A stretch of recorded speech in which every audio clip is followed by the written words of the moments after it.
Ladies and gentlemen, it's time for the XWF podcast with your host, Chronic Chris Page, them no good bastards, Thunder Knuckles, Bobby Bourbon, and yes, if available, Bearded War Pig.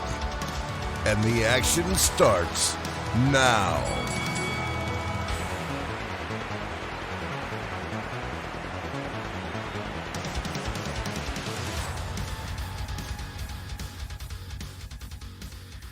Ladies and gentlemen, welcome to another edition of the XWF podcast. Another Sunday afternoon. Joining me is Thunder Knuckles. TK, what are you doing today, man? Oh, I'm waking up, and I probably sound like a vampire on a paper route, but let's do this. Today we are talking about March Madness. All roads have led here throughout the entire cycle. We've got a couple of cool cats joining us today. The first, let's bring him on in, Mr. Loverboy, Vinnie Lane. Thank you for joining us today, brother. How are you, my man? Hey, how you doing? Here it is, 1 o'clock on the dot. I'm ready to roll. And one's not good enough. Today, also joining us, we have the one and only Mr. Theo Pryce. How are you doing today, sir? I'm doing great. Other than watching Illinois blow my bracket to shit, I'm doing great. Well, maybe this will bring a little sunshine into your day. Sitting down and shooting the shit with us for just a little bit as we talk about March Madness and the pay-per-view that we have coming up. TK, man, hate to say it, but Bobby Bourbon's not with us today. He's going to be dearly missed, but I'm sure he'll be popping in here in just a little bit. Any thoughts to our first show without Mr. Bourbon? I'm sad about it. No tag team partner makes me sad. But listen up, we do have someone else with us today. Give it up, ladies and gentlemen. He's here, Bearded War Pig. How are you today, sir? Just kidding, motherfuckers. He's not here. Oh, I actually thought he was there for a second. I was like, oh shit. No, sons well, of bitches. we tried. It just didn't happen. Vinny and Theo, let me start with you guys. How do you guys think the March Madness progression and the tournament and little angles and the odds and ends have weaved up to this pay-per-view? Vinny, let me start with you. What are your thoughts overall on what we have coming up that we're going to talk about in just a few minutes?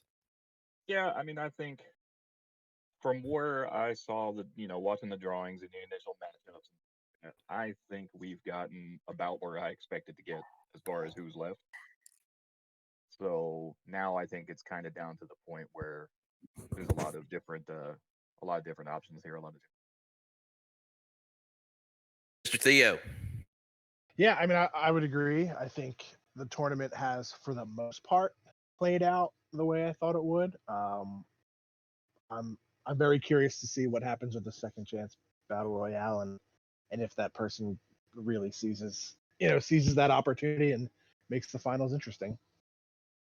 It's been a good little road for sure. I think this is probably the first pay-per-view I've seen in a while where you've got two pre-show matches. First one on the card that we'll throw a little love at is Big Money Oswald taking on Solace Tatum, and this is going to be a Hell in an Electric Cell match. This is a kind of a brainchild from Anarchy involving two of those characters. Vinny, do you have any insight on this as to what has brought them here? If Solace loses, then she must join Bob. Yeah, obviously that comes off of the Anarchy match. Solace dropped her first loss. Big Mm-hmm. Money. Mm-hmm. She was on a really, really good roll there, and I think from her perspective, I think she wants to get the win, right? Like she wants to avenge the loss. And Big Money, Ghost Tank's gonna Ghost Tank, so that's how we end up with an electrified cell in a dark match. Solace is clearly wants to avenge that if she's willing to, put her her name in the Bob rank should she come up on the losing end again. As that was a surprising loss, even though it was via count out. That was Solace's first loss. Yeah, and I mean, I think Oswald actually did pretty well, in his promo. I think, he can be kind of hit or miss. I think the Bob stuff, him being involved with Bob, has reinvigorated him a little bit and given him a little bit of direction. And it was nice to see, it's always curious, anytime in these sorts of things, people are like on a hot streak or a winning streak or they're undefeated. You kind of want to see what happens when they take that first L. So it's good to see, kind of take it in stride and use it to build for the future.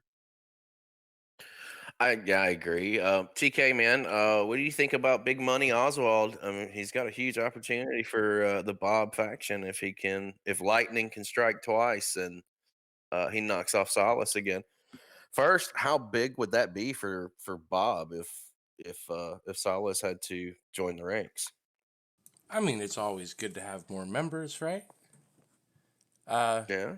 I think Oswald stands a really good chance. He did damage on Anarchy, so maybe he could do it again. Well, I mean, there's the opportunity is there. Mr. Pryce, what is your thoughts on this amazing Hell in an Electric Cell match for I nobody mean, but the Las Vegas fans? I think it's cool that there's a match opening the show or opening, the pre-show with some real consequences to it. I'm hoping Solace wins because Bob already has like 85 members in it. So, I don't know that they need another one. But like Vinnie said, their match was close on Anarchy. So I think going into it, there's really not any one of the two that I think has a real advantage. I'll be curious to see what happens if Oswald loses, if there are any consequences from Bob, like not recruiting a member that people I think have talked a lot about, or if he can seal the deal and bring in somebody else to add to that growing faction. I mean, we're gonna find out. It'll happen. It'll be the opening pre-show match is just gonna immediately be followed by the. I love how this is billed as the pre-show mainer event. God loves Sarah Lachlan as she is going to be taking on the. I don't even know how to pronounce that. The Aroostook Strangler. Am I incorrect or correct? That's Aroostook. That's Aroostook County is the northernmost county in Maine, hence the Mainer event. Mm-hmm. Sarah Lachlan is a resident of Maine, so the entire running gag has been kind of leading up to facing off against Mr. Aroostook, he of the Mantor aesthetic, to kind of just wrap it all up. 5 count only. Gotta love Lachlan. I think we all know where that one's going, though. Am I right, guys?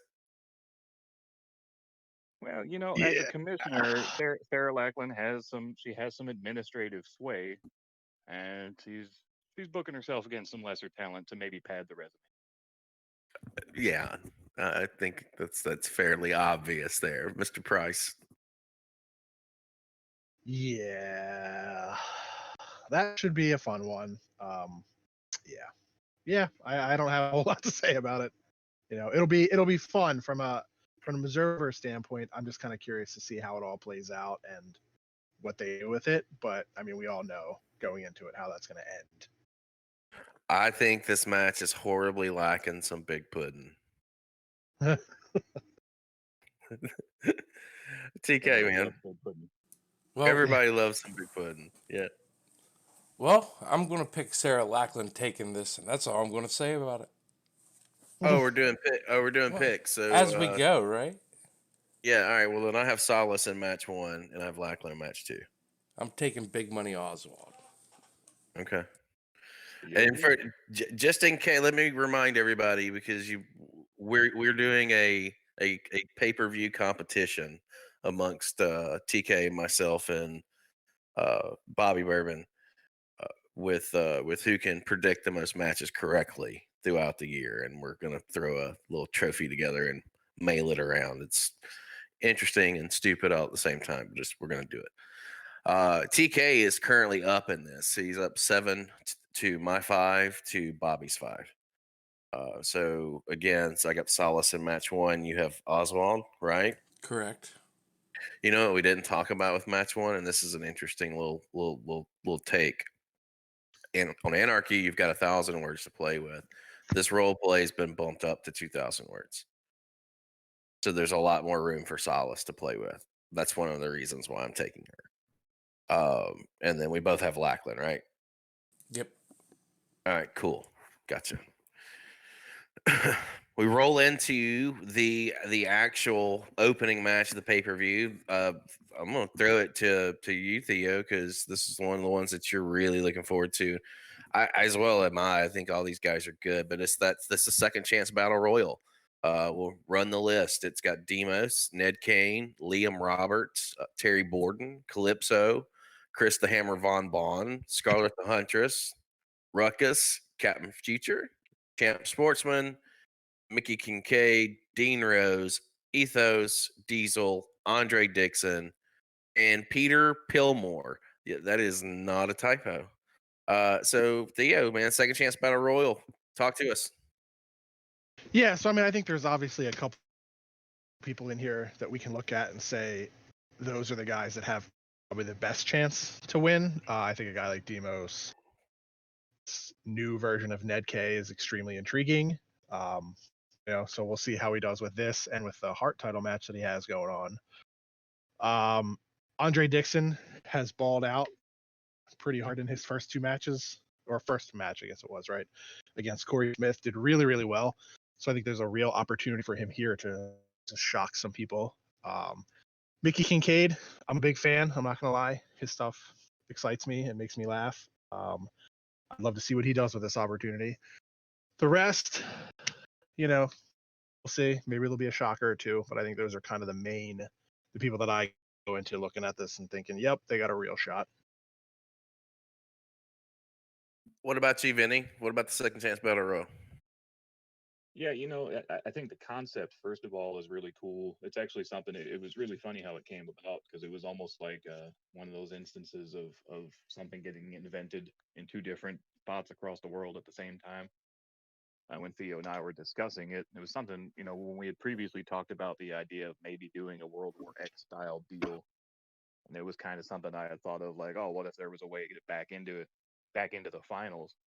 But I never really said anything about it. I kind of just had like a mental note about it. And Theo came to me with doing March Madness. He's like, "How about a second chance battle royal?" I'm like, "Man, dude, get out of my head. I'm comfortable." Um, so I think it's a really cool way for people who maybe had issues earlier in the tournament, plus people who weren't around when we started the tournament, like Dixon and Kincaid. I don't think they were even here when we were signing up for the first round. But, I think we got a great batch of guys in there. I do think there is actually potential, specifically with a couple of guys like Captain Future, Champ Sportsman, and even Diesel. I think those guys, like, if they actually wanted to, could really make a run for it. Or Calypso, even. If you've ever read that guy's stuff, I mean, come on. But I think at the end of the day, I would really lean towards either Dixon or Damos taking it. But maybe that's just me with my fingers crossed, kind of hoping to see that. TK, man, this is an interesting field to pick from, right? Like, Yeah, this is going to be a tough one to pick. it is. It's either okay. I'm going to think. Oh shit! It is going. I don't want to say it's going to come down to Dixon Demos, but that's what the fuck I'm going to do.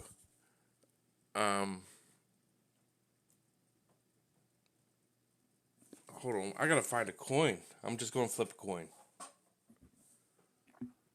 I sense a little bit of bullshit in this. What do you mean? I don't think you're flipping a coin. I am flipping a coin. Double-sided coin. A double-sided coin? Yeah. It's going to be Andre Dixon. I think my take on the second chance battle royal, I think that it's a good concept, and uh like anyone involved in this has the opportunity to like establish themselves permanently, like one way or another. And I would have to agree with you, TK. I do see Demos and I see Dixon, but I also have Ned Kane that I have my eye on, uh, based off of some of the work that he's done pretty much all year, and leading into the from the tail end of last year into this year. But at the end of the day, though, I am going to go with Andre. I think he's going to come out and do some shit here. Uh, and if I'm wrong, and if Demos wins, I won't be upset. And if Ned pulls it out, I wouldn't be upset. But I think Dixon's going to pull it out. I think he's gonna use this as an opportunity to make a name for himself. Well, I think Dixon is not only is he really strong with his promos, but something Theo touched on, and I failed to touch on the Demos. Ned's got another match that he's got to worry about too. Demos Mm-hmm. has another match that he's got to worry about too. So obviously, and those are title matches. So you would think that's probably where they're going to put their focus. Yep, their But priority. Dixon has just this. That's a very good point. I think Dixon uses this opportunity and makes the most of it. And look out, everyone else. It could go a couple of ways though. It's just one of those that it could. It really could. Next match number 2. This is one that I'm kind of looking forward to, just based off of the people involved. The absolutely anything goes. Ash Quinn versus Leconna. TK, start it off, man. Well, what is it? There will be blood grudge match. Yeah, it's Absolutely anything anything goes. goes. Oof. Mm-hmm. Well, I think Lycana pulls this out. She shows up. She does her job, and yep, I think she pulls that out.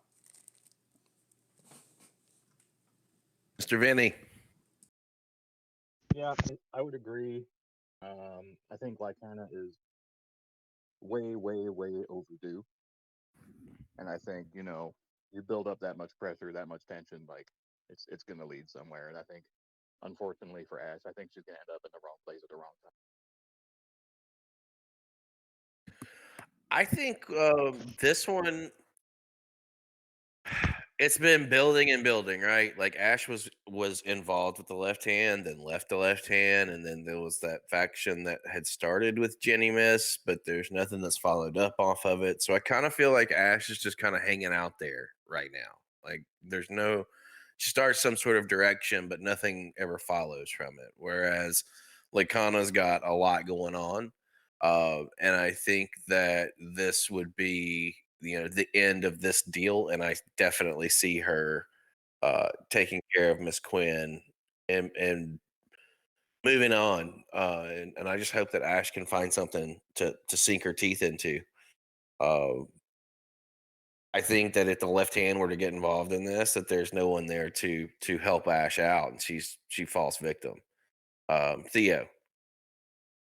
Yeah, I mean, I think Ash was the first person to bail on the left hand. I think almost right after that was, the chick from Manhart, was it Tool? Kind of did it. It was the same show or right after that. So I mean, there's bad blood there, and I think Leconna and Ash have faced each other before, but I don't think it was in singles matches. I think they've both been in shooting star matches or shooting star contender matches, but this is their first kind of chance for Leconna to extract some revenge, so to speak, and for Ash to really kind of make a name for herself and prove that she's better off without left hand. So yeah, I think it's going to be an interesting one with a lot of history to it. There will be blood. Yes, apparently there will be blood. We start hitting the meat and potatoes of the March Madness tournament. We roll into our first Elite 8 match. Betsy Granger and Osira. Betsy has just been a treat to read since she's been back in the Fed. This match with Osira, I don't see Osira taking this. I see Betsy moving on to the final four. No questions asked on this one from my perspective. Thunder Knuckles. I'm going to take the unstoppable Betsy Granger. Just think she's going to take this one. I do too. So we're in line there. Theo, let me go to you first, my man. Betsy and Osira, it's our first, like, it's the Elite Eight. This is what we've come to. This is what the pay-per-view's been built around.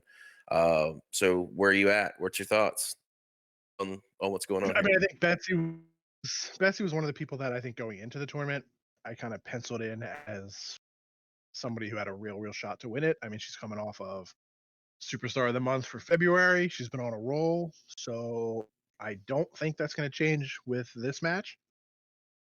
Stranger things have happened. Vinnie. Yeah, I mean, it's in a different setup, in a different set of circumstances. I think it would be a better match, but I think Osira is the lesser famous, and I think Betsy, like you said, is on a hot streak. She's a title holder, obviously coming off of some really good stuff. She's coming in hot. And I fully anticipate. I expected Betsy to get at least to the final four from the beginning, personally, and that hasn't changed. All right. Roll it. We'll keep it rolling. First round, Miss Fury, Elite Eight, second match, Miss Fury, Solace Tatum. TK. I already know where you're going with this, but I'm going to ask you anyway. Well, this is a fun matchup right here. I think Miss Fury pulls it out and moves on to the final four. Here, let me run this perspective by you guys real quick. Let's say Money Oswald knocks off Solace on the pre-show. So at this point in time, Solace would then be a member of Bob, right? Would she throw the match for Miss Fury? Yeah, I mean that's a good take. Yeah, I that think would be a good take. That would be pretty interesting.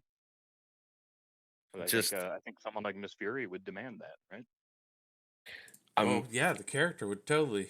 All right, just lay down. I just think that's an interesting little perspective to throw out because I didn't even think about it when I was looking at the match a second ago. But I was like, damn, what if? There's some things happening here. Vinny, what are your thoughts on the match and Well, I think in other than what we just discussed, I think the straight up one-on-one matchup is actually really close. I really think that's probably a 50-50. I think Miss Fury overall is one of the unsung characters of the XWF that you would assume from reading Miss Fury's work that she's, on the top of the card every week. But she really hasn't been. She's kind of been here and there and done well on Anarchy and been in and out. Solace obviously is really new, but I think from a talent perspective is right there. Mhm. So, I mean, I think it's pretty tight. But I think I'm gonna go for the upset, and I think Solace is gonna win. Okay, all right, Mr. Theo. I'm gonna have to agree with Vinny. I think Solace takes this one. I think she'll probably take out Big Money Oswald and then just kind of keep going through Bob one by one. Yeah, I think Fury's gonna have some problems with this one. But like Vinny said, I think it's a 50-50 for sure. But I'm gonna go with Solace. A whole different perspective. Solace beats Money Oswald and then comes into this match and beats Miss Fury and beats two members of Bob in the same night.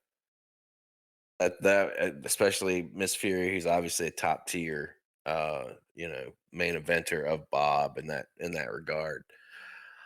I'm on the fence personally about this one, but I think Miss Fury is going to take this, and I think that and the reason I'm going with Miss Fury is I think of the two characters, Miss Fury has worked so hard over the last, I don't know, 8, 9 weeks to make Bob like relevant and not a joke that she almost has to make the finals. And I think she's going to, or the semifinals. I think she's going to make the final four. So my pick's Miss Fury. TK next. This one's one that I'm personally looking forward to. Zatara and Noah Jackson's father.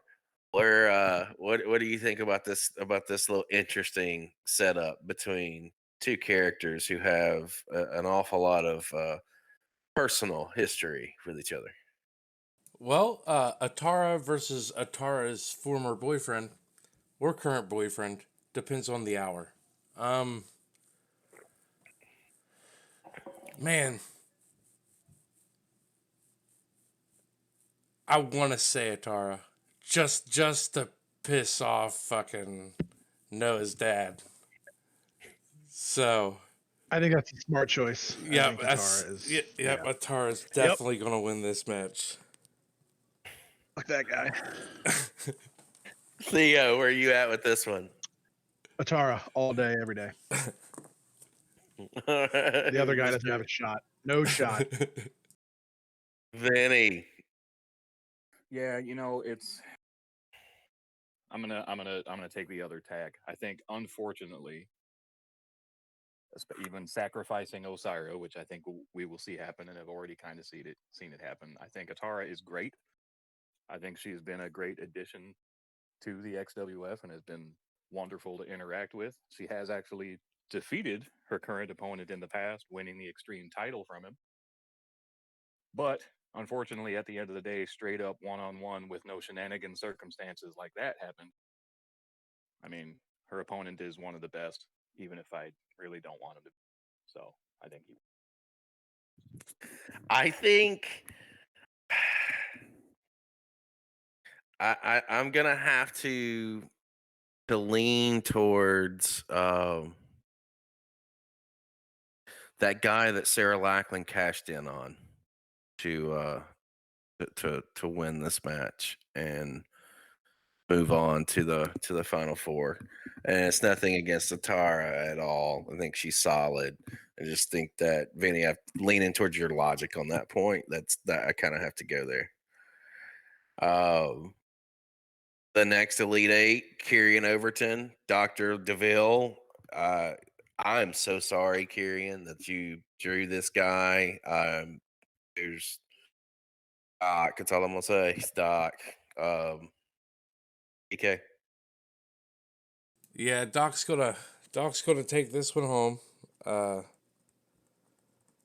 Poor Kieran has become a basketball in this tournament, just dribbling in and out. Gonna pass it over to Theo. Yeah, I mean, it's Kyrian, did a really great job in round one, or was it round two? Well, both, I guess, but round two kind of shafted a little bit. And we were fortunate enough to be able to bring him back for his second chance without having to be in the battle royal. But unfortunately, his magical run ends here. Doc is just one of the best there is, unfortunately, for Kyrian. Tough draw. But Doc would have been a tough draw for anybody. We think we've talked about that over the course of the tournament itself. I think he's kind of always been everybody's front runner, at least on the podcast thus far. And I'm assuming, Vinny, you're probably right there with us on this one. Yeah, I mean, I can't. It would just be dishonest for me to really say it any other way. I mean, I think if there's been an upset in this tournament at all, I mean, I mentioned earlier thinking like we're right at where we should be and what I expected. But honestly, I don't think if you looked at the initial list of names that you would have put Kieran Overton in the final eight. I think he's had a great run. to get where he is. But Dr. Ville's going to dog walk him, and that's not an insult because Dr. Ville has dog walked me. He's dog walked Theo. He's dog walked everybody he's ever went against, and that's just the way it is. He's actually never faced me. So there. He would. Mm. He would. How about that? He would dog walk you. He would dog walk Okay, he would. He 100% would. Yes. The shots fired. Yeah, right. Exactly. This next we're match. honest about ourselves. I know. Well, I mean, that's why we're here. We're not here to pull punches, right? Next match on the show. I think this is going to be a fun one, just because Diesel's involved in it, and I've got to pick on Centurion for really picking and choosing his opponents very carefully here over the last couple of months. Diesel, Centurion, this is just going to be a standard straight up match. Theo, let's hear your perception. I mean, I was excited to see it. Diesel's a fun read.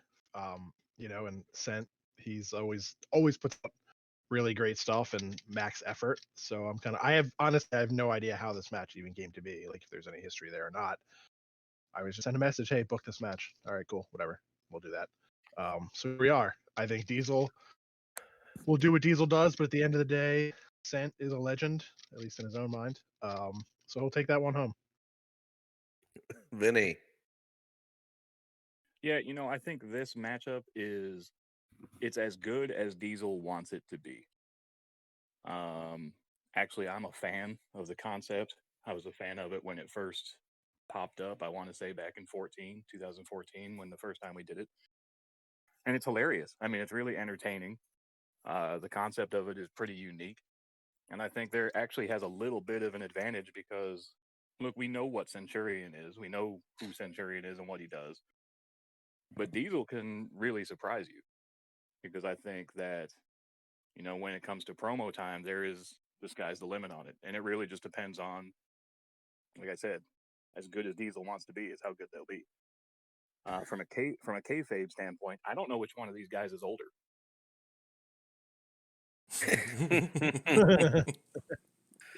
Do you see Diesel hitting the jackknife on Centurion? I think the move is gonna happen. I think who's gonna win the match? I don't think I mean, it's really hard to ever bet against Centurion, so I'm not going to. I mean, Cent held the Heart title for what felt like forever. He is a legend. But all I'm saying is let's not sleep on Diesel just yet. I think it's possible. I think an upset's there. I think the jackknife could happen. I think a quadricep could get blown out. So we'll see. TK? I think the horn intensifies. This is not a death match. So Diesel walks away with it. Yeah, you're rolling Big Daddy cool. I am. I mean, what if the jackknife happens, Cent breaks his back, and Diesel pops a knee? Who wins? A double elimination. The fans win. Double career ender. Double cut out. Well, because I have to take my pick seriously because I'm losing in this ordeal, I'm gonna go with Centurion. And if you choke Centurion, I will never pick you again. Rolling into the first championship match, right? Let me just make sure. Yeah, the first title match of the night. Internet championship. I'm sorry, went too far. Television championship. Demos defending against Marf, and this little soiree has heated up a little bit over the last couple of weeks, right? Like there's some history here. There's some history and there's some interactions and there's some things going on to lead us to make this TV title match mean and have a little bit more importance behind it. And as of this recording, I'll just fucking say it. I have Marf in the lead and Marf up on Demos right now. Guys, this is a big title match. So Theo, I'm gonna start with you.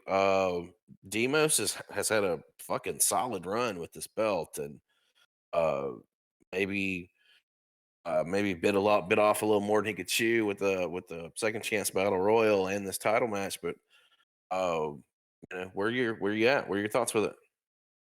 Yeah, I mean, I think, like you had said earlier, I think that this title match is probably his focus.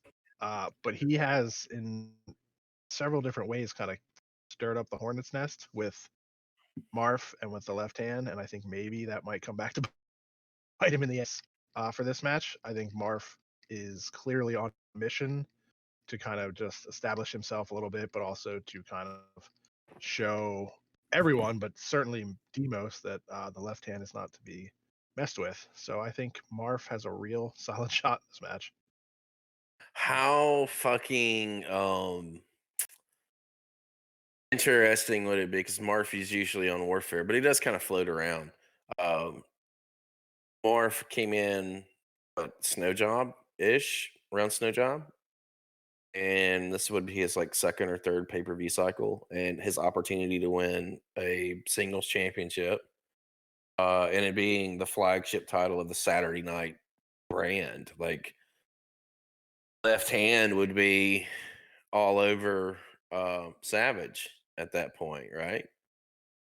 Yeah, I mean, I think it would be a big opportunity for him.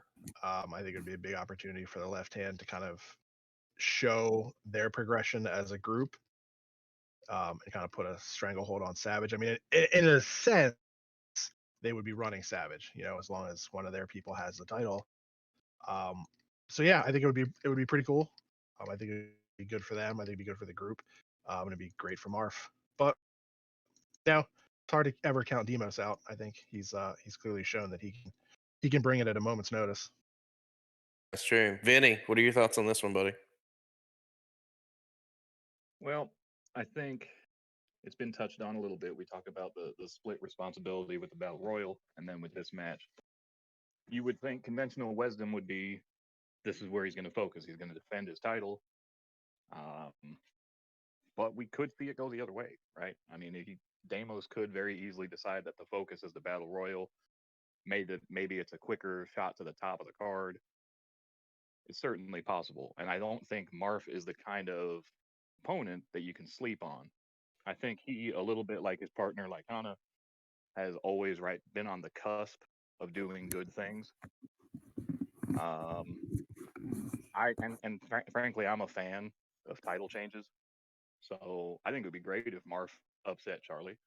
It wasn't that long ago, honestly, that Charlie was a newcomer who was upsetting people, so a little payback is fair play. And I'm actually pretty sure that Charlie just jumped Marf backstage right now. Hey, yeah. Rumor has it that something happened backstage. Thunder Knuckles Well, championships near and dear to guys like you and I, man. yeah. It's been in our possessions before. So, I mean, with your best shot. Well, you can't sleep on Demos, but Demos can sleep on Demos. And I'm picking Marf because I think Demos is putting his attention to the Battle Royal. I think, personally. That doesn't mean I'm right. I could be wrong. But I think Marf's going to walk away with this one. I think this is going to be a big night for Marf if he follows up and brings the shit and doesn't sleep on Charlie or Demo, excuse me, on the second role play. Demos has a lot going on this evening on this particular night.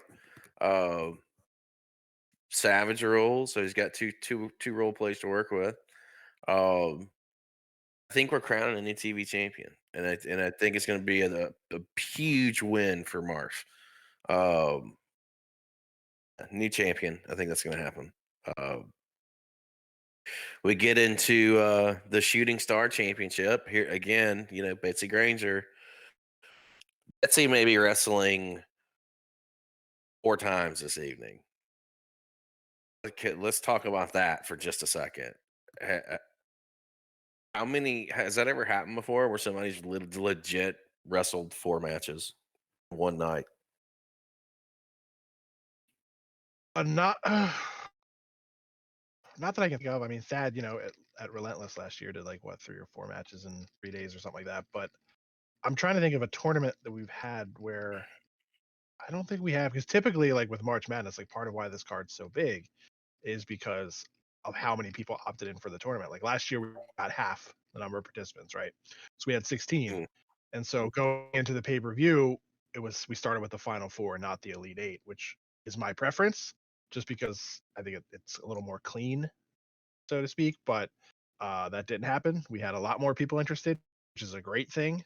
Um, and so as a result, yeah, we have people, who's are in this tournament can have multiple matches of that, and then in Betsy's case has a title that she has to defend as well. Um, so yeah, long story short, I don't think we've ever had somebody wrestle 4 matches in one night. I think it's impressive as a character if it happens. Like, right, but you got to take it step by step, right? The opportunity is there, and I think that would be a huge history-making moment for her as a character. Um, Vinny, let's talk about the matchup. Jenny Mist when she had the Shooting Star Championship, really did something with it, I think, and made it like made the division a goddamn attraction in my eyes. I hadn't seen anybody trying to make the belt mean something like Jenny did, and now here she is, former champion, going after probably one of the hottest commodities on the roster right now, in Betsy Granger. Yeah, I mean, if I could, take a minute and let's talk about Jenny Mist, and let's just lay Yep. it on the table. Let's Yep. just lay it on the table. Nobody likes Jenny Mist, right? So I think in the division, it is probably looked at as a tired idea for Jenny Mist to hold the title again. I think I agree with you that it's really almost that Jenny Mist is synonymous with the title at this point.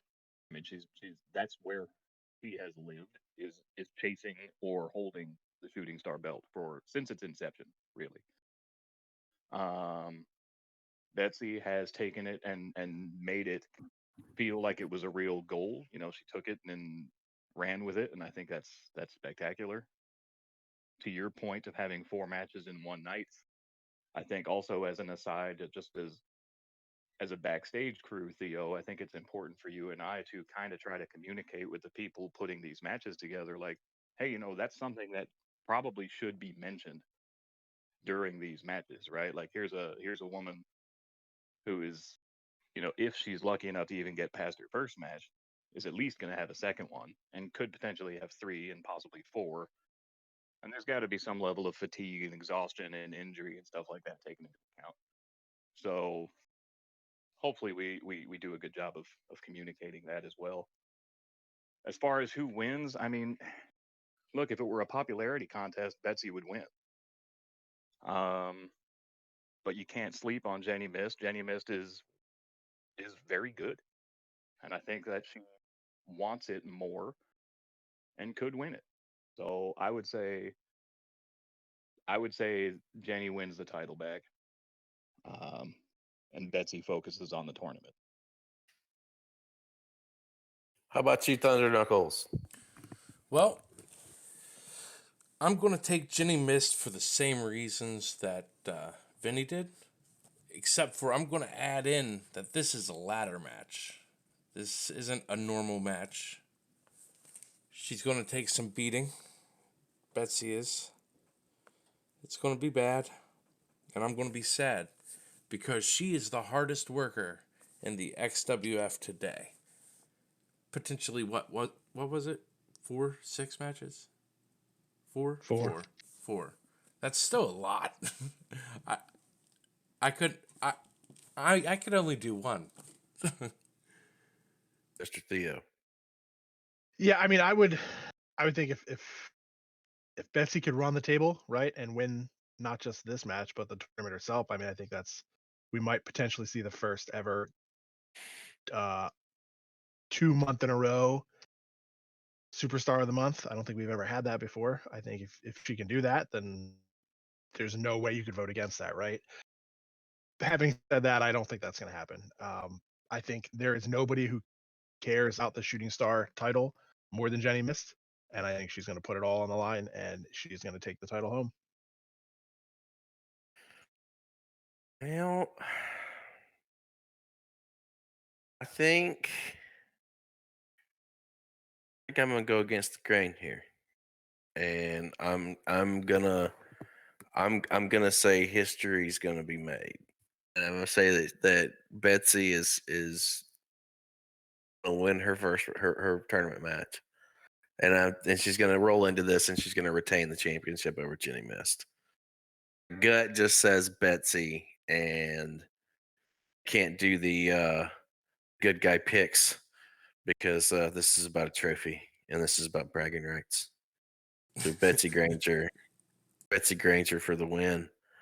Now, are you going with your gut, or are you just refusing to vote against your wife? That's what I was thinking. That's what I was thinking too.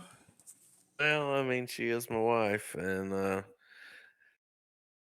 just can't see her dropping this match to Jenny. I don't see it happening. You're No, going against the grain. You're going against the grain, but we're going against the Granger. No, I don't think. I think that when she gets a hold of a championship, like she wants to do some shit with it, and I think that she also sees this as an opportunity to establish Betsy Granger character. Like, if this happens and if it pans out, like, she's made.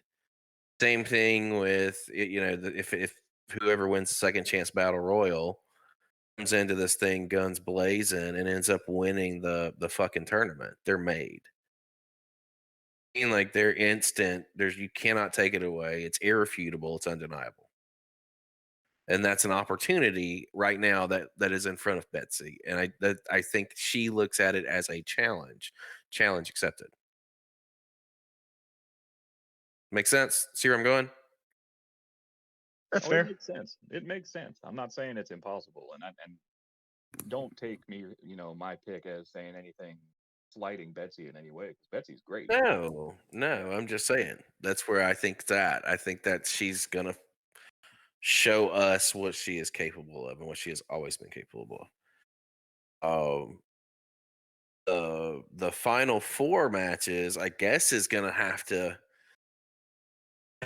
I mean, TK, I don't know how we would even pick these. I guess we would have to use our Well, our, what our I would tournament. say, pick your final 2. Who you think your final 2 will be?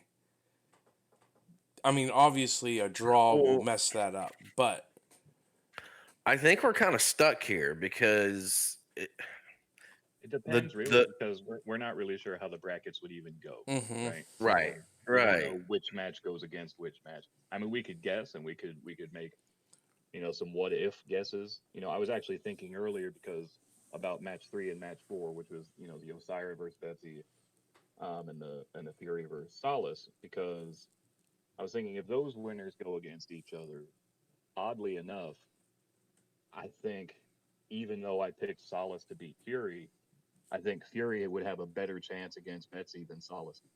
So it's kind of strange, the way that it lays out, and it really just comes down to every other round of this thing has been a random draw. So logic would kind of dictate that we would do this the same way, but we haven't done that yet.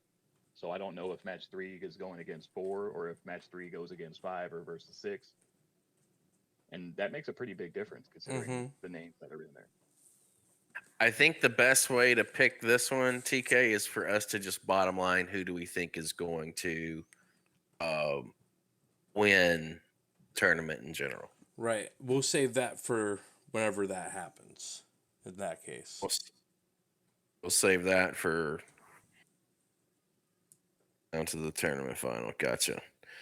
And I did say on the boards we are going to have somebody do a drawing, and we are going to put that drawing in results. So as people are going through and reading it, they'll see after the Elite 8 is done what the matchups are for the Final 4. Full transparency. Everyone will know going into it what to expect. Neat. That's happening. Well, let's start that. Let me throw this one over to you, Vinny, because this is a championship that actually the next two specific to the Anarchy brand Internet Championship. Dean Rose, and can we not talk about just how awesome the Freddie Prince Twitter beef is for just a second? Isn't that Was that amazing? is that is Isn't that that is that amazing? is that not the fucking coolest thing since sliced bread? Yeah, this guy comes out of nowhere. He has, I think, 30, possibly 30, 35 Twitter followers. One of them is John Cena. And then he gets into an argument with actual Freddie Prinze Jr. I don't know how you could not hand this guy the internet championship after that. Right. So, I mean, I mean, the dude won the internet. Like, he did it. That's that is awesome.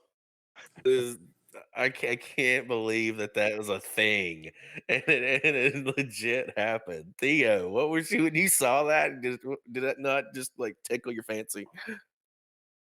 I mean, my first thought was, how do we get Freddie Prinze to start writing for Anarchy? Um, you know, how do we make that happen? Do we collect donations? Do we just flood his DMs? What do we got to do to make that dream a reality?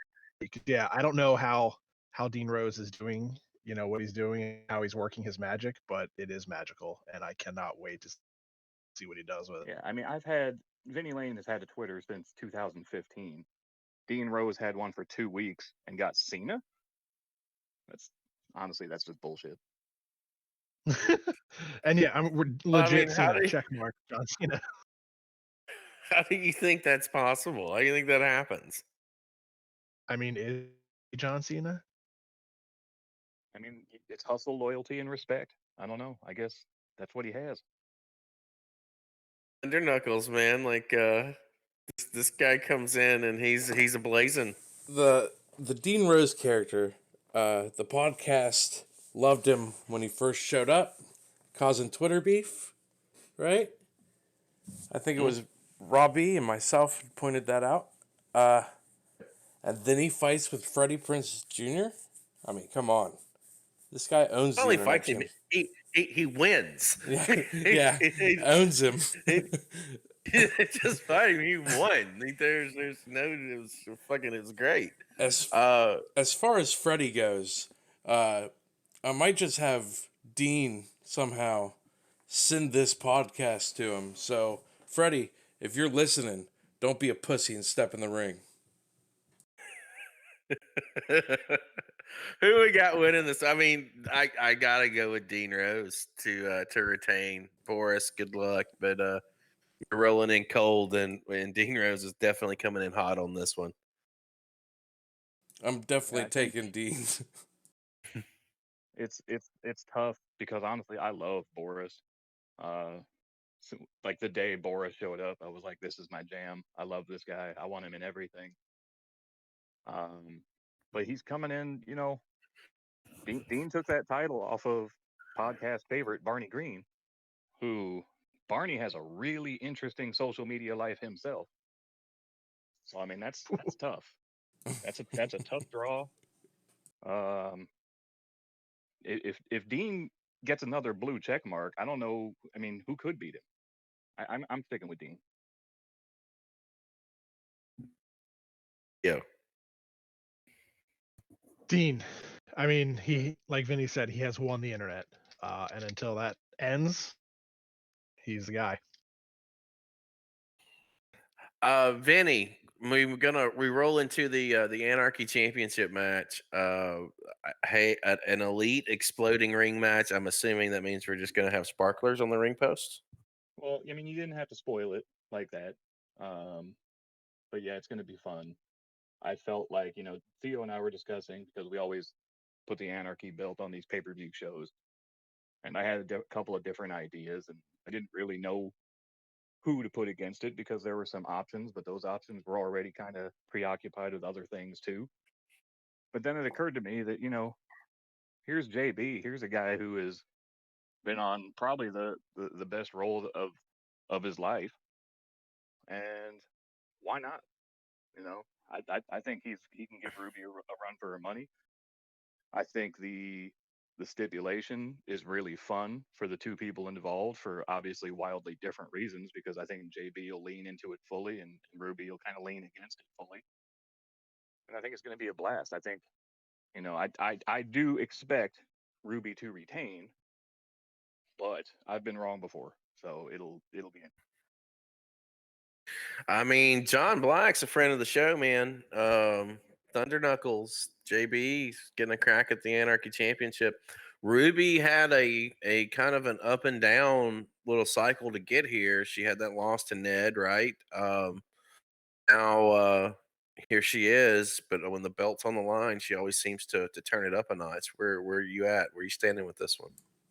I think this is a big moment for JB. And if he turned himself up to 10, he could do this. He really can. I have faith. But against what I just said, I'm going to take Ruby. Because it's Ruby. You just built him up and kicked him in the nuts, man. I know. Good job. I know. What Theo, a piece of shit.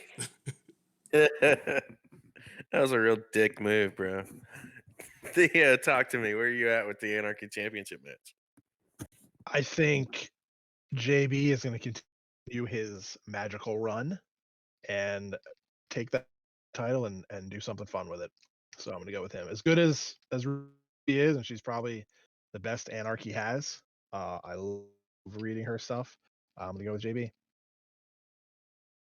He would actually be fully accidental. I never intended it to be this way, but there has never been a male Anarchy champion since the run started, since the show started. That is a I fact. thought that was kind of the gimmick. No, it's completely accidental, but I don't know. Like, we've had Noah and we've had Ned always kind of in the mix and others in the mix, but the actual champion has, it went from Lackland to Ruby to Jerry Vaden to back to Ruby. Then it was Vita, then it was Fury, then it was Kenzie, then it was Tula, and now we're back to Ruby. There's never been a dude to hold it. I think Ruby always tends to turn it up when the championship's on the line, and I think that she takes the responsibility of being the champion of the Anarchy brand. And this is nothing against JB, but I think that Ruby will retain, and I will parlay and say that half of the ring will explode.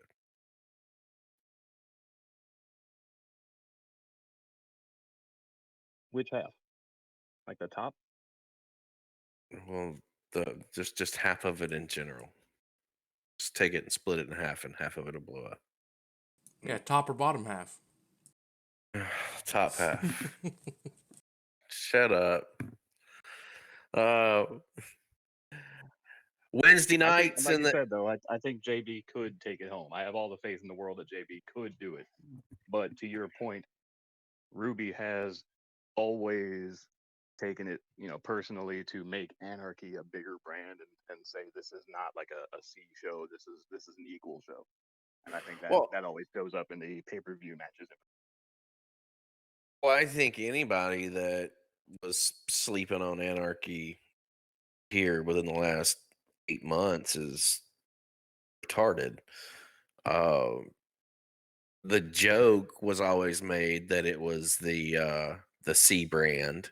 And I know that back when I came into the mix, I used to make fun of whoever the champion was because they would not have their name on the website, on the boards. Where all your champions were listed. Well, Anarchy was always omitted. It was never there. Then finally, Vinnie put it up there, and I was like, "Well, shit! Now I can't say it anymore." Yeah, that was really just for aesthetic reasons. I didn't want it to be too crowded and too cluttered. I was going to try to do something different, but then I just caved in, and I was wrong. I should have done it. I should have done it sooner. Oh, you took that ammo away from me, so I can't say it anymore because now it's recognized. At least you didn't do it with Big D and his world title, quote unquote. Yeah. Next, Yeah, next match is the Heart Championship. We've kind of seen this, play out more so over this last cycle, and led to some interesting turn of events on the go home edition of Warfare. The Nefarious One is going to be taking on Heart Champion RL Edgar. Standard wrestling match, one on one. TK, start with you. When you can't even trust a Ned K, you know? Yeah. Man. Well, I tried to stall because I don't know who's going to win this one. I'm really going to have to think about this. We can come back to you? Yes. Theo, you're up. I think with Ned and his big, turn, that this is the beginning of a new chapter for him, literally.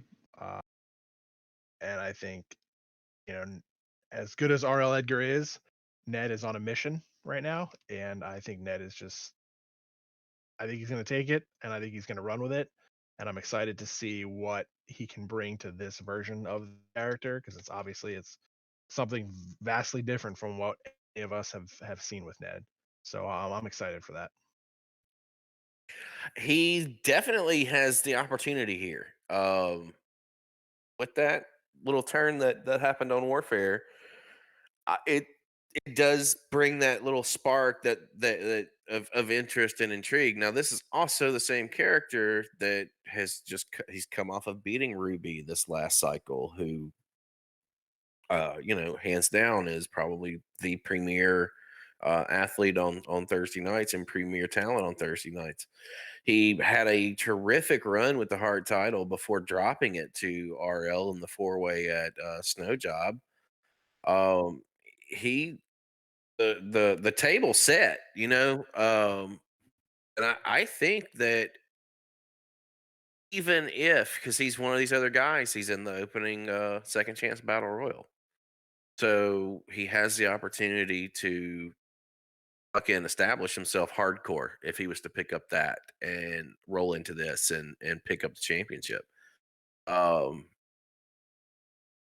all that being said, and it's nothing against RL, I think Ned is going to seize this opportunity. I'm calling new champion. Um, Vinny, did we get your take? No, I think that's a really tough one. It was a tough call during the snow job match. I think Ned really hit a new gear when he in this latest run of his, when he got the Heart title to begin with. I think he's been outstanding.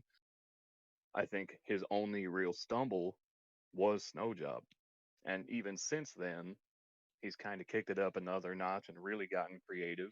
Really done a couple of really cool things. He did that movie script promo a couple of weeks back, which got a lot of praise. A lot of people loved it. His thing that he's got going on here with the Nefarious One is really interesting, and it's untread territory for him, for babyface Ned.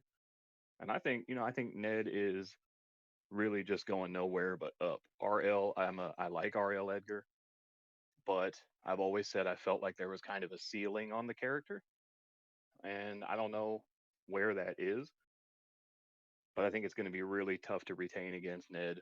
I think I think the rematch goes in Ned's favor. Back over to you, TK. Well, everybody's taking Ned. I was leaning towards Ned to begin with, but RL has done a good job. And I don't want to make it sound like he didn't do a good job. Well, we're not saying that at all. Well, I know that. I know that. But what I'm saying, I don't know. I'm going to take the Nefarious One. He really only dropped the ball at Snow Job, and I think he gets revenge here for the Heart Championship. I think he does too, man. I think that we're all maybe on the verge of seeing something really good from this character and seeing some development that we haven't seen before. And either way, that's always good to see. Next match is number 15 on the cards for the Extreme Championship. Morbid Angel, who'll have Mastermind in his corner, taking on Alias. Big title match here. The implements and the stakes. This would be Alias's 5th title defense, and if he retains, he's earned himself a briefcase. TK. Well, no, I'm gonna come back to you because you're probably gonna think about this one too. Vinny, let's talk about Morbid and Alias. I love this match and I love this booking. Yeah, I think this could be a show stealer. Honestly, like these are two of my favorite writers right now, and in Morbid's case, going back since I first came into the XWF, it's really great to have him back in the fold because he was gone for several years. I think even though his character and Alias's character, if you look at them on paper, I don't think they really make sense. But I think they're gonna make it make sense. I think it's gonna be great. Is are you are you sure about the 5 defenses though? Because I'm not. I think honestly, this is definitely going to be his toughest defense, Alias. I mean, it's going to be his hardest defense to date. But are we at the point where it's he's had enough time and enough official defenses that he's at briefcase time? Are we sure about that? I I think he's very close. I think he had Ash. He He had Reggie uh recently. Reggie. He had um the title defense at Snow Job. No, he won it at Snow Job. Yeah, that's when he won it from I Reggie. think he's at 4 or 5. This could be number 5. I'd have to go back and look. Yeah, And I'm gonna go through the cards right now Theo's and got an see. Excel spreadsheet of all this shit, so he's just got to fire up his database. And he can I go. mean, you say that, but it's because of the spreadsheets that I can pull up this information easily. I So know talk your because you're shit, you're type but A, I'm type B. Do we have to While put you two Theo in corners? while Theo is looking up that information, just have to say, do you own or rent your home? me specifically. No, that was my Conrad. Oh wow, it is very good over there at the Conradison. But as if we're making a prediction, honestly, this is probably the hardest one for me because I think Alias is spectacular. Um, and the sky is the limit for Alias, honestly. But I think Morbid can beat him. I think it's 100% possible. And I think his character is fresh enough, his story is unique enough and kind of new enough to people where he's kind of got a little bit of a shine on him right now. And I could see him making the upset and taking the title. And he's been the champion before. He's been the Universal Champion before, 3 times, I believe. Um, I Twice. think was it only twice? Yeah, twice. Okay, I knew it was at least 2. I thought it might be 3, but I think he might have been one of the only multi-universal champs. One of the few, because I think you were one of them as well. yeah, there was a little hiccup for me, but that was a little different. Yeah. But yeah, I'm not prepared to say Morbid will win. I'm gonna pick Alias to win, but I think it's gonna be tighter than people might think on first glance, and I think I could 100% have picked the wrong guy here. Theo, what are your stats saying? My stats tell me that he has had the title long enough. However, this will be his 3rd official defense. Ash Quinn and Reggie are his only 2 defenses to date. So he's still got, what is the rule now? 5, 6? I don't even remember. 6 times. I Right think it's now. five. I It's don't 5 remember. defenses and 5 and in 8 8 weeks, weeks. right? Yeah. Yeah, so this is 8 weeks. But he's only had 2 official defenses so far. Okay. Well, I'm just a stoner in Florida. Got my numbers wrong. Where are you at with the match, Theo? I mean, your thoughts on Morbid? I mean, Morbid's got a. I mean, I he's- love Morbid's character. And I think like Lane said, I think he has a real shot, and I think it's going to be a lot tighter than people realize. But I think right now, Alias is kind of on a whole other level, and I expect that he will retain his title here. But I think if they were to face each other 10 times, I think maybe 5-5 or maybe 6-4 in favor of Alias. I do not think this is a match that he's going to win easily if he does. TK. Listen, I just had a match with Morbid on Warfare with my tag team partner, Robbie Bourbon. I'm going to take Morbid to take this one home. I am. He is a tough cookie. I think if anybody can take Alias down, it is Morbid. I have to be I'm careful with my predictions here. Uh, I know that Alias can go as far as he wants to, as quick as he wants to. He's one of those kind of caliber riders, and I think that Morbid, in his own right, can throw some verbal blows with the best of them. This is tough. This is one of the tougher matches on the card because I do see it going in either direction. I oof. I'm gonna go with Alias to retain, and I could totally see it going the other way too. But it's hard to go against Alias right now.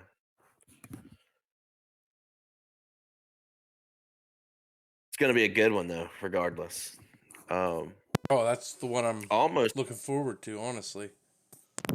yeah. That's definitely it's there. It's got some eyes on it, just like our next contest. Tag titles are on the line.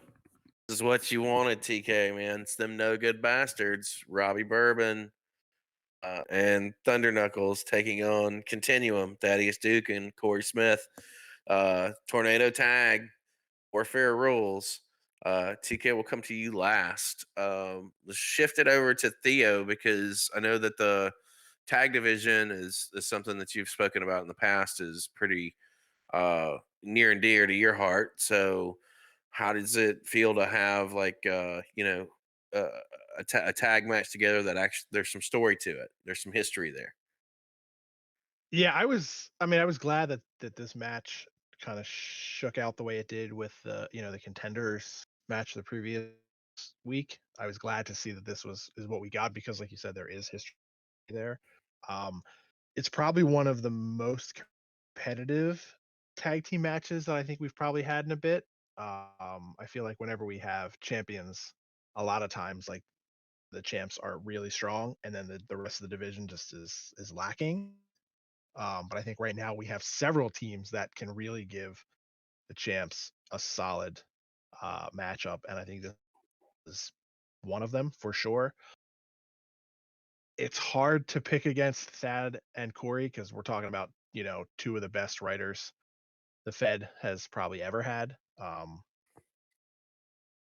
But it's no secret that Robbie's one of my favorite reads, and I really love reading TK stuff, and I think the two of them together work really, really well. Um, this is a really, really hard one to pick. Against all of my better judgment, I'm going to go with my heart on this one. I'm going to say that TK and Robbie pull off the upset. Nope, them no good bastards won. Continuum, nothing. Vinnie Lane. Yeah, I think to kind of continuum. See what I did I with did.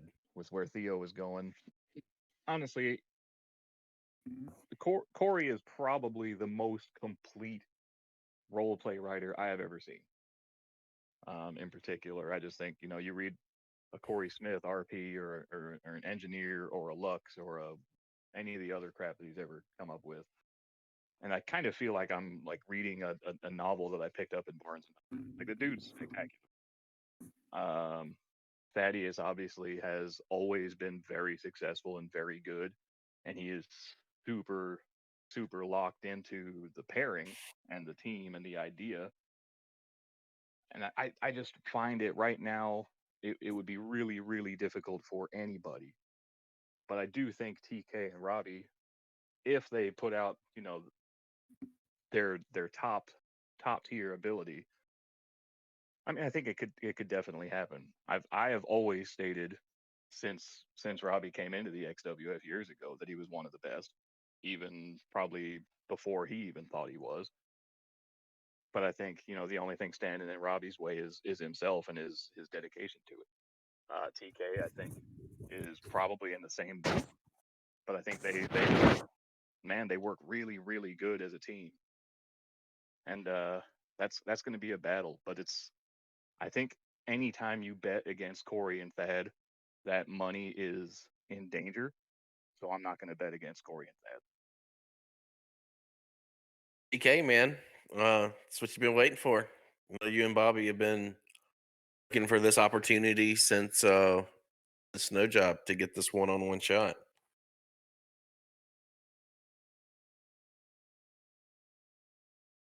He's speechless. So yeah, that's what I was just shell shocked. No, it's muted. Uh, This is the I won't. techno guy here. Yeah, the technical guy muted himself. So I'm not going to make a prediction here because I don't think it's right. No, it's just your Uh, thoughts on the match. I love going up against Corey and Thad. They're both really good. That's what I like to do is go up against the people who are supposed to crush me. That's what I like to do. I have more fun that way personally, but I'm so happy that I'm up against them. That's pretty much all I'm going to say about it. Well, I think it elevates the tag division in general because both these teams are so good in their own ways. Um, it's gonna be a tough one for sure. I'm see. I know that I have to again be careful with my picks because I got to win this pay per view. Um,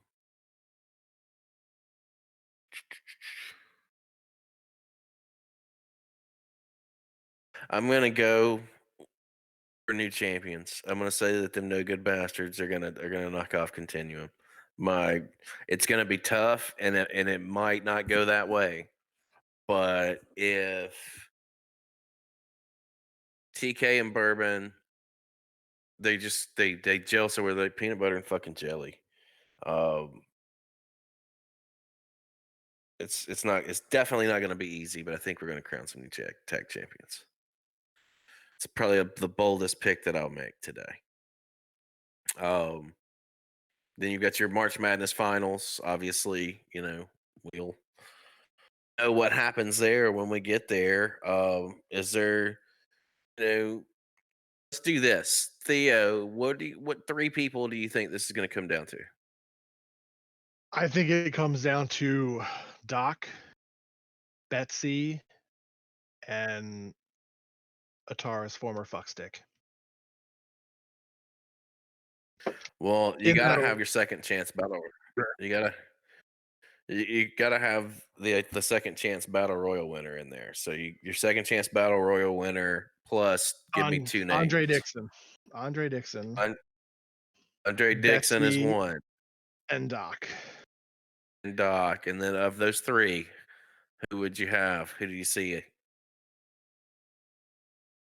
Oh, I'm gonna catch hell for this one. I'm gonna go with Andre Dixon.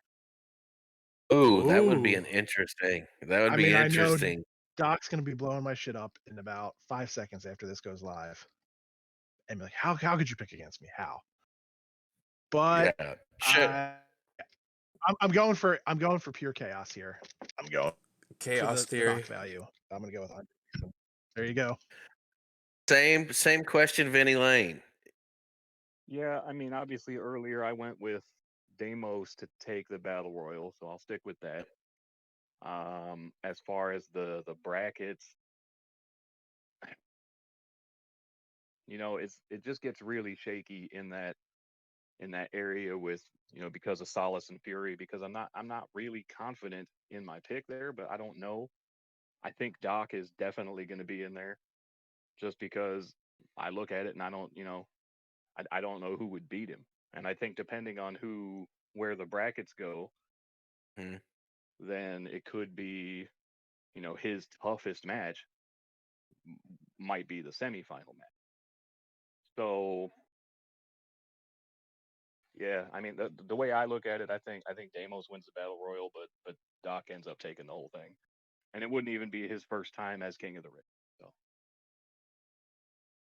Okay, we both know that we've picked Doc to win the entire kit and caboodle, and then you've got Andre in as your battle royal winner. Who's your other guy? My other guy isn't a guy, and it's Miss Fury. So there Bonus it is. points if Andre Dixon, Miss Fury, and Doc is your triple threat match. I think we're gonna have Andre Dixon in there. I think Doc is gonna be there. And again, this is where it's same concept where it's a little uppity because you don't know how this bracket's gonna fall. Depending on how the brackets fall, um, I would really, really like to see Betsy Granger in there in this mix. I really would. And I wouldn't be disappointed if uh yeah, the sick cunt that's not Noah Jackson is in the mix. I wouldn't sneeze at that either. But at the end, I think Doc's gonna take this thing, and I there's no shame in that. Dude's a fucking beast, man. He's so good at what he does and how he writes. It's scary. It's just scary good.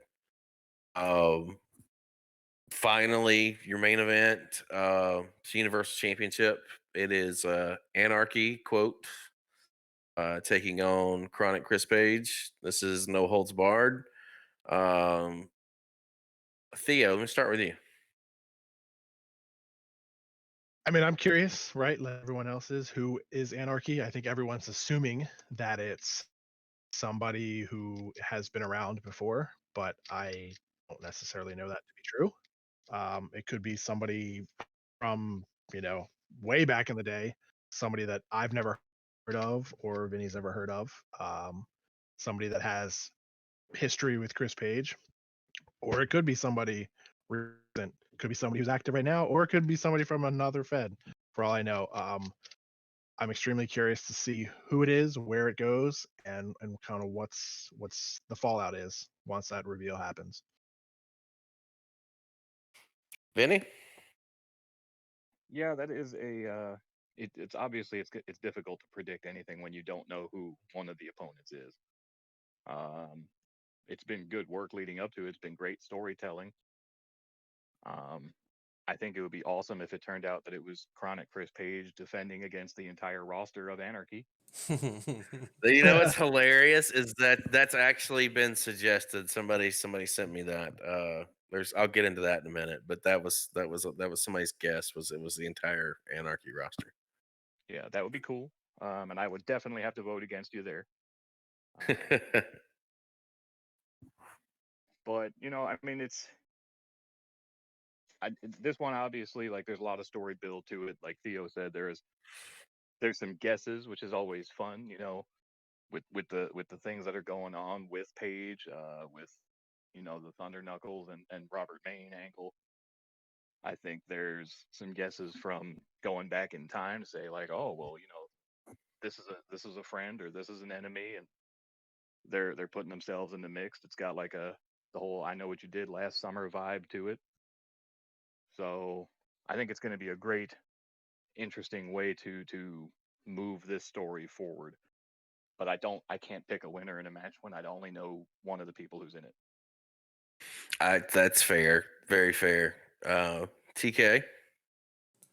um, if you only knew how many people hit me up to find out who Anarchy is, man. Like, I've been lying to people, and that's not nice. uh, I mean, are they throwing guesses out, or are they just Yeah, they're asking? throwing guesses out, and All right, I always let's say, oh, I can't tell you that. In reality, I don't fucking know. But throw out names that you've gotten, and I'm gonna throw out names that I've gotten, and we'll cross people. I mean, I'm not gonna tell, obviously not gonna tell anybody if they're right or they're wrong, but I'm just curious to know. Uh, I think we've already talked about it, but for the podcast listeners, names that you've will thrown at you. all right, so the funniest name thrown at me, I won't say by who, was Barney Green. That one made me laugh. No, I don't believe it's Barney.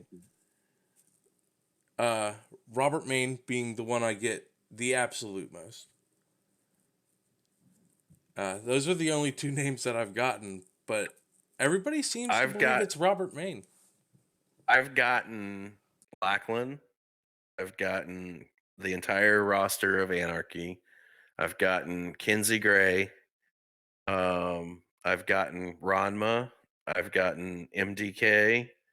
I've gotten James Raven. I think that's it. I think that's it. So there's a lot of names that are floating around out there. But ultimately, where you at? Where you at with the match and the story progression and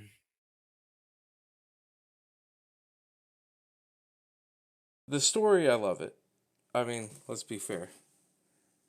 Uh, Anytime you could put Robert Maine in the hospital, oh, and kill him, you know? When you could kill Robert Maine, it just puts a smile on your face, you know? Uh, that's. I can't pick a winner because I don't know who Anarchy is. So, Anarchy come in and smoke your motherfucking ass. it's possible. I mean, it can happen. I I've mean, just had a lot of I, fun. why didn't Go ahead. anybody guess that? Nobody guessed that Anarchy is Thunder Knuckles. Why not? Well, That would be amazing. That Miss would be there was I get amazing. Miss Fury. Somebody guessed Miss Fury. I forgot her. Didn't mean to omit her. And somebody has thrown TK out there, but TK and I have business that we're going to take care of after I handle who I need to handle on March Madness. I mean, it does make Angle, sense though. You know, it does. somebody's been It claiming makes that Paige knows, or Paige is lying, and TK is obviously the one person who knows. Yep, he is the guy, and he's slipped in and out, and made sure that it was up until that last warfare that there was no real interaction, and we're gonna figure that one out. But I got to get through March Madness first, and I really dig the angle and where it's going and um, how it's been built. I think that it's kind of kept the interest of the Fed for the most part, and that's kind of what we want to do, or what we're trying to do anyway. And if we didn't keep your interest, I'm sorry we failed. Uh, but based off of the activity that I'm hearing, it sounds like we've knocked this one out of the park, and it sounds like everyone's kind of looking forward to who individual is. And I pretty positive that I've confused people enough to where you just don't know. Yeah, I mean, look, those guesses that you put out there. I mean, it's obviously people are just taking shots in the dark. I think the best Oh yeah. guess that I received was a former uni champion with ties to Robert Maine was Jim Kaitis. So Yeah. that would be Yep. amazing. We haven't seen Jimmy in a long time, so shout out to Jimmy. I did Yep. hear that one too. Honestly, I just had forgotten, but you saying I the did. name I popped did it in my too. head. Yep. I did too. That was brought up as well. It has been brought up. Yeah. So I mean, that would See, kids, it'll weed be kills brain cells. it'll be a better surprise than Kristen Cage. That's all I know. Yeah, I mean, I would certainly hope so. Maybe Dean can get him next. Oh my I mean, could you God! imagine? Sorry, guys. Holy shit! Bobby Bourbon is finally joining us. Bobby, welcome to the podcast. Hi guys, I didn't want to just jump in. Y'all were talking, but good to be here. Good to talk with all y'all. How y'all doing? Well, I We're mean, doing. we're almost done. It's No, Robbie Bourbon, as as usual, sliding in right before deadline. Robbie Bourbon. Bobby, man, what you've missed Yeah. out. We've been kind of chatting about the pay-per-view, but while you're here, let's go ahead if you got a second, since we can't go back through this all over one more time. Uh Hit us with your predictions on the pay-per-view matches, because TK is up on us after Snow Job. He got 7 correct, and you and I both got 5. Really? Yeah. So we've kind of predicted as we went. But if you got a hot second, scroll through the card and give us your predictions on the matches real quick. I'm kind of pulling it up right now. Hey man, you got any peanuts? I do not. You want some? No, thank you. Okay, so my March Madness picks. Again, I didn't hear all of y'all's. I was sleeping, coming at the last minute. So top to bottom, bottom to top. We're gonna go from the bottom. Big Money Oswald versus Solace Tatum. $1 million championship belt on the line. If Oswald wins, Solus Tatum has to win or has to join Bob. Sorry. I'm actually gonna pick. Let's see. You don't get to go look at role plays. You got to pick. Oh, okay. So without looking at role plays, I'm gonna go with Solus Tatum to win this one because they came out and made this challenge. So you and I are in line there. All right. Who you got for the pre-show mainer event? Yeah, Roostuk Strangler versus Sarah Lachlan. I'm taking Lachlan. Yep. The second chance battle royale. Looking through the names we have here, it comes down to either it's going to be Demos, either Demos or Ned, but I'm sliding towards Demos. Mickey Kincaid's been making a big splash, but I'm not familiar with their work.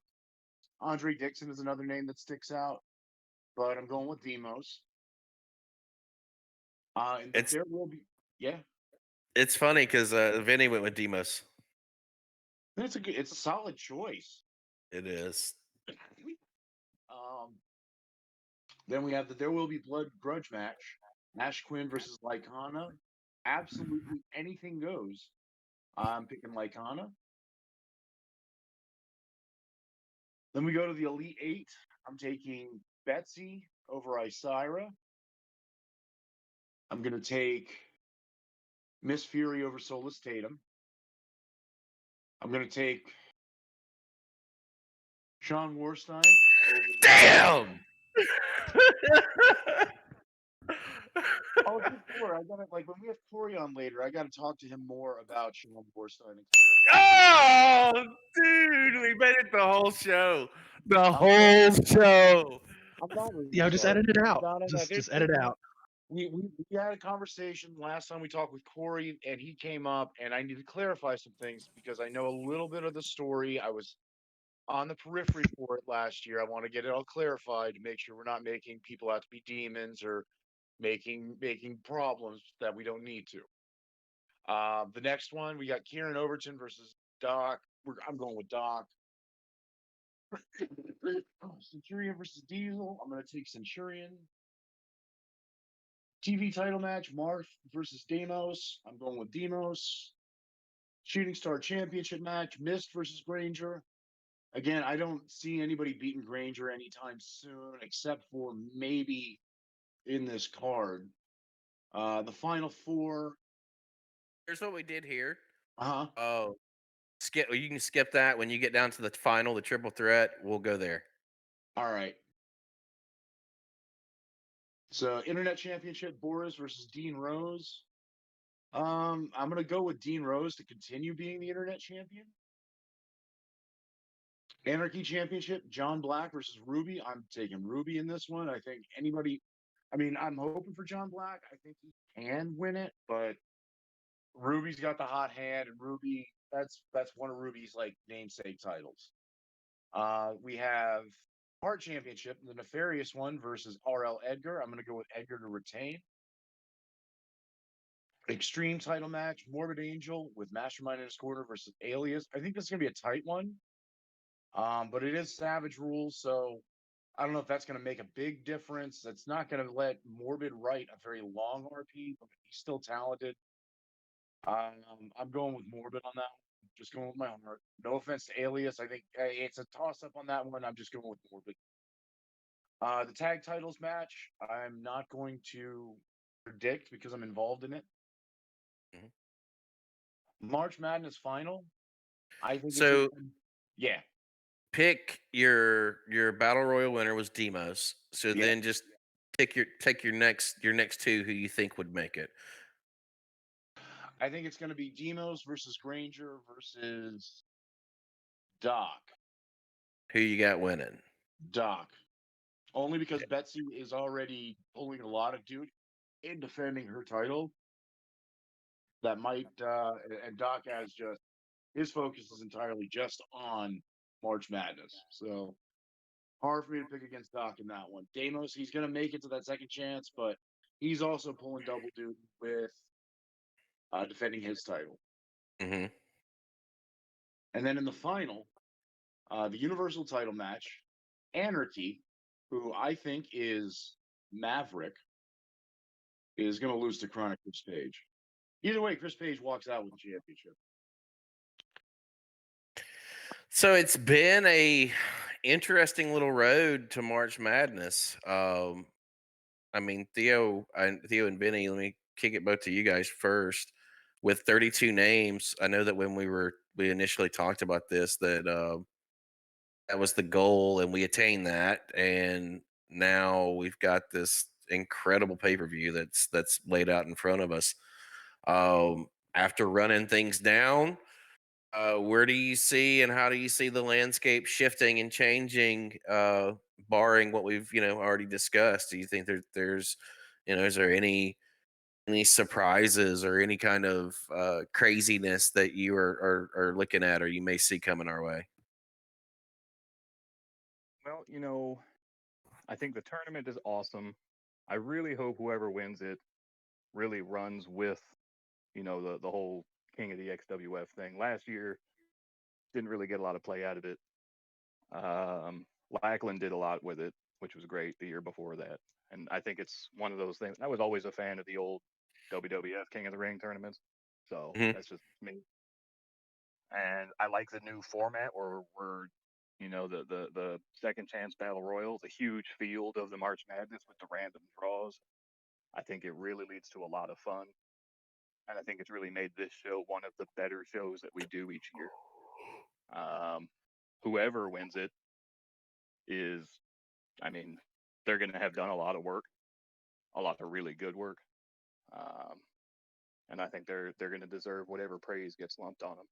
As far as the title scene, I mean, I would say if I were in your shoes, Paige, at this point, you've got to really be looking at the Alias briefcase situation and kind of looking over your shoulder.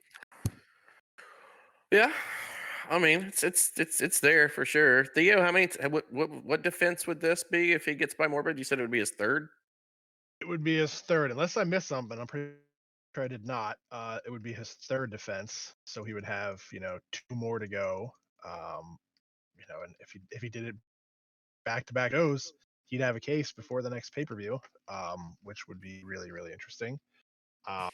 Yeah, I mean, like Lane said, whoever wins this will have earned it. I mean, there's a lot of big names that were in this tournament, and I think it would be good to see something kind of done with this accolade, so to speak, and using it to their advantage in some form or fashion, other than more than just like a passing line and a role play. And I do want to say just, and I feel like this shouldn't have to be said, but I'm going to say it anyway, just as somebody who is one of the, Lane and I are the primary judges. When we make predictions on shows like this, we're playing the game. It's not an indication of where we think things are judgment wise. I didn't factor role plays in at all when I made any of these predictions, and I doubt we did either. We're just kind of shooting the shit, throwing some names out there, and hoping for some fun. So please don't take these predictions as this is who's gonna win, or this is who's winning, et cetera, et cetera. It's just we're just having fun. Yeah, I mean, from my point of view, I've really not even done a lot of reading for the RPs yet. I'm a little behind on that. I've read a few, so it would be impossible for me to actually know who the winner was at this point. I'm just going mostly by what I know about these guys, what it's like to spread yourself thin with multiple characters and multiple matches and things like that, and just looking at it from that point of view. Obviously, the internet title is kind of an angled thing, so my prediction is like, oh well, there you go, that's what he's gonna do. But man, let me tell you, I change my mind all the time on that stuff. Yeah, I'd hope that people understand that it's not a when you guys do make these predictions that that you're not factoring in role plays. I get people that hit me up all the time. They're wanting to know if I've read their stuff, and I tell them straight up on a pay-per-view cycle, I don't even start reading until the Thursday of the week of the pay-per-view. I won't start looking at any role plays because usually I'm too busy writing my own or writing matches or whatever. I think we've got a really good opportunity to come out of this pay-per-view with some new champions, quite possibly. The landscape on Wednesday night with the nefarious one and RL is kind of intriguing. I got my eye on that. Alias and Morbid. Got my eyes on that. Got my eyes on the tag titles. It's and even the Anarchy Championship. It's like every belt has its own attention, and it's all warranted. Which is, to me, that's a very beautiful thing to see as a role player and as an active competitor. That not one specific division is carrying the entire Fed. It's really the work of everybody that's involved. That's got a championship right now is doing something with it. Alias is doing something with the Extreme Championship. RL is doing something with the Heart Championship. Demos is doing something. It's just like we're not just holding the belts. There's something going on with it, which to me is beautiful. Not only that, but I mean, as we're mentioning all the different titles, like none of the matchups that I can think of, maybe one or two, are just like thrown together. Like there is something to every matchup. There has been a build up to all the matches. And that's something that I think this year, as a staff, we're really focusing on trying to improve upon, is having continuity, between shows, and not have each episode of Warfare feel like it's, its own little show, and that there's no follow up in the next one. Or same thing for Savage. I think Anarchy has done a really great job of having this continuous storyline that goes through with different role players and different storylines, and we're trying to do that with all the shows. And I think this pay-per-view is kind of the first crack at that, and some evidence that we're getting it right now. And I'm hoping, as we carry on throughout the year, that continues to build. Let me ask you a dangerous question, Chris. Mhm. All you guys really, Paige, but I'm really just more interested in your perspective. What do you think is the most likely title to change hands, and what do you think is the least likely? Most likely right now, or in general on the pay-per-view itself, I really think that the TV title is most likely, and I say that uh, wholeheartedly because I read Marf's first and I've read Demos's first, and unless Demos pulls some magic out and Marf just shits the bed, I don't know how that's going to be possible. And I think the title that is probably the least to change hands is going to be the Anarchy Championship. And I say that because of both JB and Ruby. Ruby just won the belt for the third time, which is a huge feat. She's the only person to do it.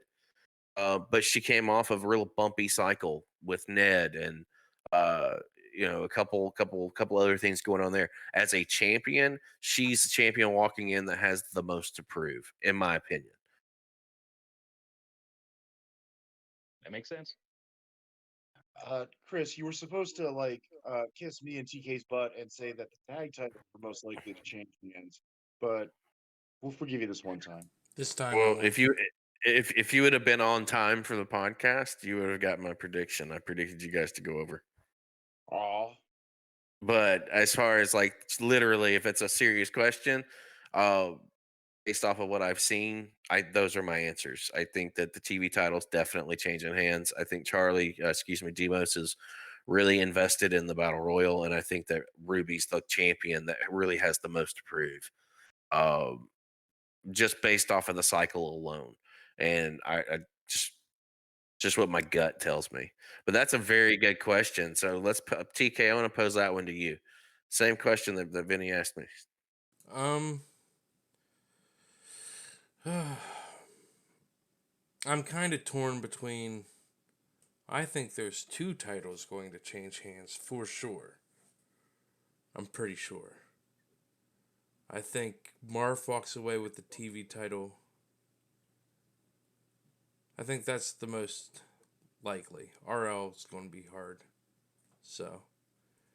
And the person to walk away. Yeah. Ooh, this is hard.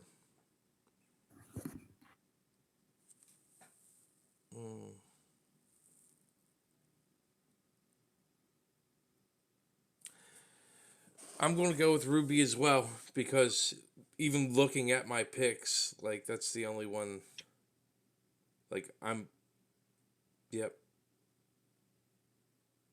I'm going to push this off to Bobby now. Welcome to the podcast. Thank you. Without commentating on the match, and I'm gonna say this: good luck to Duke. Good luck to Corey. Look forward to working with y'all. Y'all are talented. This is gonna be a great match. Um, I think most likely to change hands is the Extreme Championship. Um, Oof. all the love in the world to Alias. I respect him, but I think of like all my picks, like that's the only title change that I predicted. So I have to say that that's the most likely to change hands. I think that there could be. I think the television title match can be pretty close. I think the hard championship match can be close. I think any championship matches can be very close. The only one that I believe will change hands, and again, no slight to Alias, is Morbid Angel's going to win the Extreme Championship. Theo.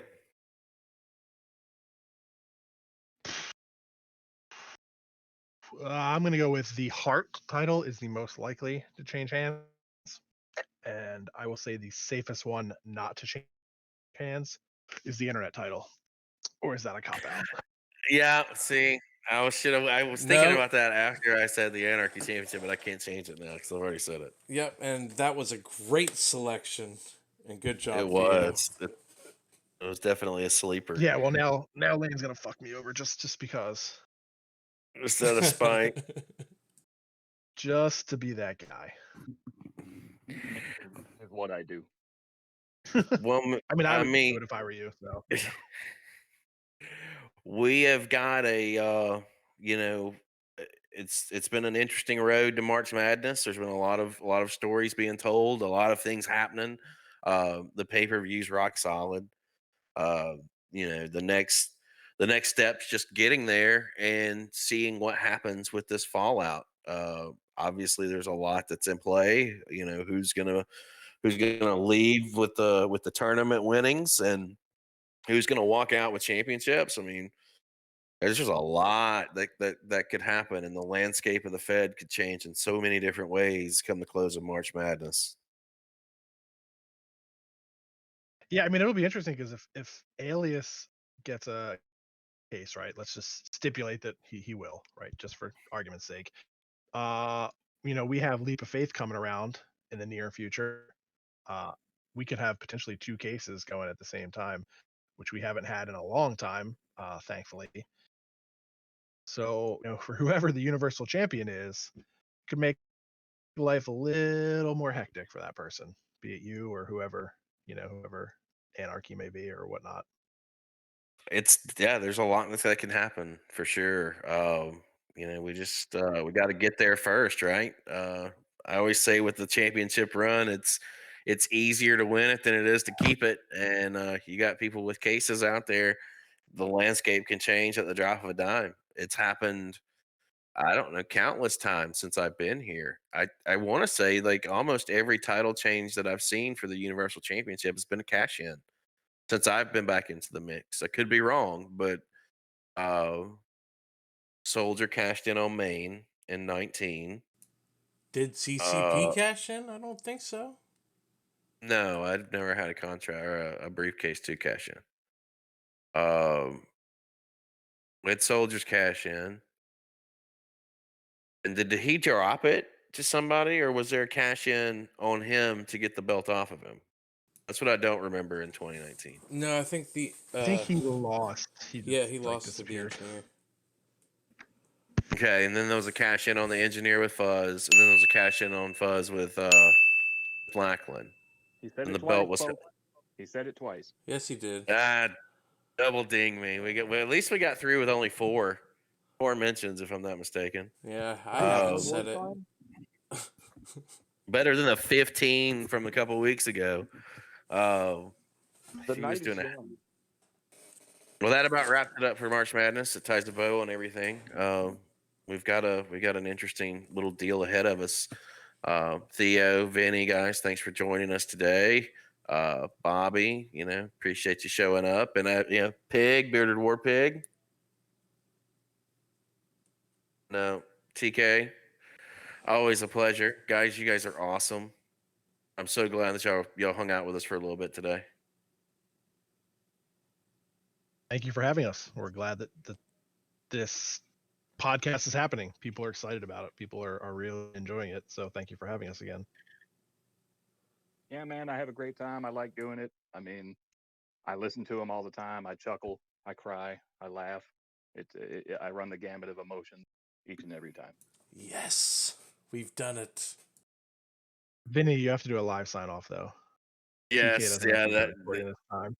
that was totally going to happen. Oh, that's happening. Go ahead and send us home, Vinny. All right, guys. Well, once again, for today and forever, as always, fuck you, Ghost Tank.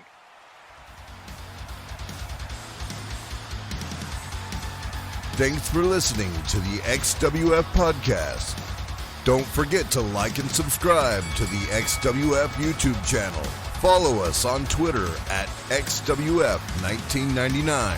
And don't forget to check us out at XWF99.com. Be sure to join us next time where the action never slows down.